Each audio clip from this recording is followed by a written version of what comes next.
আসসালামু আলাইকুম। প্রশংসা করি সেই রবের, যিনি মালিক আমার প্রাণের, যিনি জেনে আমার গতিবিধি বানিয়েছেন তার প্রতিনিধি।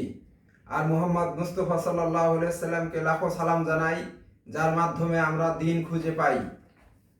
দাওয়াত, বাড়াবাড়ি আর ছাড়াছাড়ি দুটোই ক্ষতি আনে দাওয়াতে। সহজ সাবলীল পন্থা ধরে মুসলিম থাকবে মাঝেতে। এ বিষয়ের উদাহরণ দেখুন পিরিয়ডে কার কি আচরণ। খ্রিস্টানরা যায় সমতালে, ইহুদিরা রাখে আলাদা ঘরে ফেলে। আমরা সাথে রেখে থাকি অপেক্ষায়, কখন প্রিয়া পবিত্র হয়। দাওয়াতে বডি ল্যাঙ্গুয়েজে রাখবো খেয়াল, ভাষাটা থাকবে নম্র কোমল। অ্যাটাকিং মুড করে পরিহার, যুক্তিপূর্ণ প্রশ্ন দেব উপহার। খেজুর বৃক্ষ যেমন ঝরায় না পাতা, দাওয়াতে তেমনি থাকে না ব্যর্থতা। ভিজুয়াল ব্যাখ্যা ছেড়ে দিন, সহজেই মনটা কেড়ে নিন। বহু হাদিসে আছে প্রমাণ, রাসূল সাল্লাল্লাহু আলাইহি সাল্লাম মাঝে মধ্যে আঙ্গুল দেখাইতেন। একবার তিনি রাস্তায় একে খেজুর ডালে দেখালেন সরল বক্র কাকে বলে। শীষে ডালা প্রাচীর গেলেন দেখায়ে, দুহাতের আঙ্গুল পরস্পর ঢুকায়ে। দাওয়াত হবে ধাপে ধাপে, ধারণ ক্ষমতা মেপে মেপে।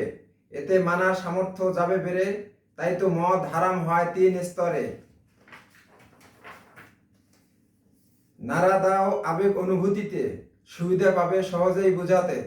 দেখুন না জেনার অনুমতি চাওয়া যুবক, রাসূলের কাছে পেলেন উন্নত সবক।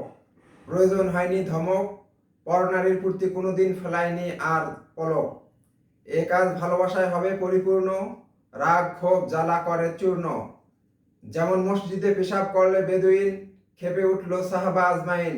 মহানবী তাদের থামালেন আর বেদুইনকে কাম সারতে দিলেন। শেষে রাসূল যখন বেদুইনকে বুঝালো, তড়িৎ সে ইসলামের ছায়াতলে এলো। তাই তো খুনি থেকে জন্মেছে নবী প্রেমিক, হত্যাকারী থেকে হয়েছে মুত্তাকি ধার্মিক। দাওয়াতে দোষ উপস্থাপনটা হবে নামহীন, যাতে কারো সামনে কেউ না হয় অপমান। বলবো কারো কারো মুখে এমনও শুনি, অথচ এটা নয় স্বরই ধ্বনি। দাওয়াতের গতি হবে রোধ, যদি হারায় ভারসাম্য ও পরিমিতি বোধ। বিবেক বোধ রেখে জাগ্রত, এ কাজে সময় দিব অবিরত।